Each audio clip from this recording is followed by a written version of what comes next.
Hello friends, welcome to my channel মিলিস simple kitchen. তো চলুন আজকে বানানো যাক বাড়িতে আরামে একদম কম সময় নিয়ে আর কম সামগ্রী নিয়ে এগ রোল, যেটা সবার পছন্দ হবে, বাচ্চাদেরও আমাদেরও আর বুড়োদেরও। আমি এগ রোল বানাতে বেশিরভাগই পছন্দ করি, কেন কি খুব সময়তে তাড়াতাড়ি খুব আরামে হয়েও যায় আর খেতেও ভালো লাগে। তো আমি নিয়ে নিয়েছিলাম কিছুটা 3-4টের মতন শসা আর পেঁয়াজ নিয়ে নিয়েছিলাম। এখন ওটাকে আমি ভালো করে ছুলে নিয়েছি। এখন আমি এগুলোকে কুচি কুচি করে কেটে নিব। আমি কিন্তু রোলটা আটা দিয়েই করব, ময়দা ইউজ করছি না। তো আমি যে রোলটা বানাবো এগ রোল, ওটা আটা দিয়েই হবে। আমার আটাটা ভালো করে মাখা হয়ে গেছে। এখন আমি এটার মধ্যে একটুখানি রিফাইন্ড অয়েল দিয়ে দিব আর চারিদিকে চারিপাশে একটু ভালো করে লাগিয়ে আমি এখন এটাকে ঢেকে রেখে দিব।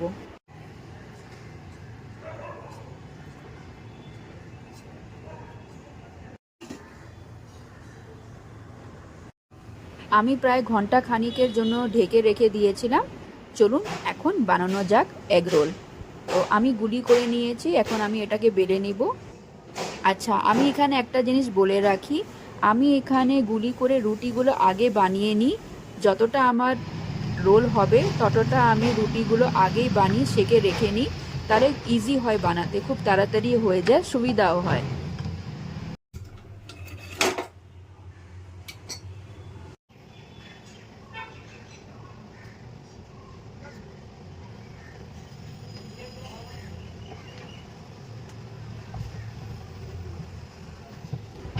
এই যে আমার আটাটা বেলা হয়ে গেছে, এখন আমি এগুলোকে সেঁকে নিব, হালকা করে সেঁকে রেখে নিব আমি দুপাশ করে।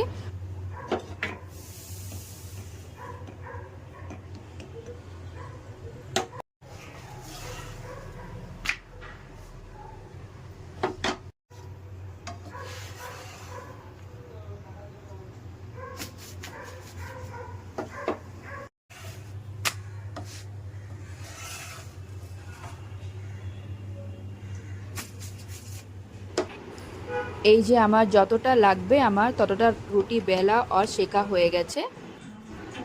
এখন আমি আমার কেটে রাখা পেঁয়াজ, শসা আর লঙ্কাগুলোকে ওটার মধ্যে আমি একটুখানি লবণ, লেবু আর গোলমরিচ দিয়ে ভালো করে মেখে নিব। আমি 4টার মতন ডিম নিয়েছি, আমার মনে হয় হয়ে যাবে আমার 4টা ডিম দিয়ে। যদি না হয় তাহলে পরে এক্সট্রা ডিম আমি অ্যাড করে নিব।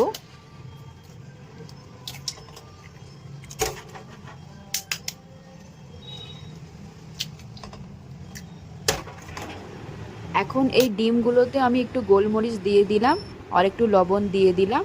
এখন আমি এটাকে ভালো করে ফেটিয়ে নিব।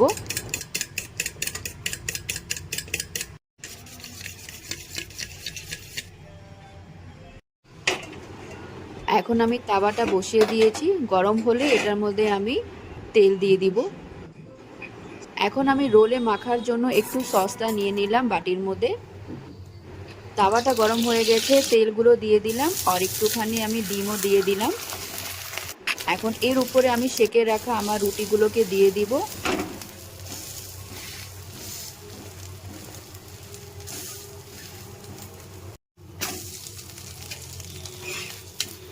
এখন আমি এটাকে দু সাইড দিয়ে ভালো করে ফ্রাই করব তেল দিয়ে, যেন ডিমটা কাঁচা না থেকে যায়।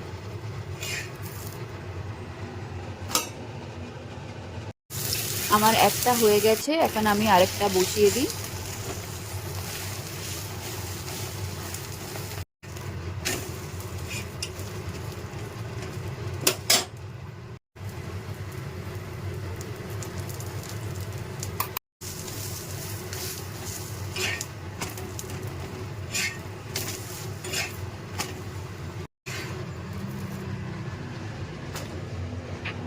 এই যে আমার সবগুলো হয়ে গেছে, এখন আমি এটার উপরে দিয়ে দিলাম সস।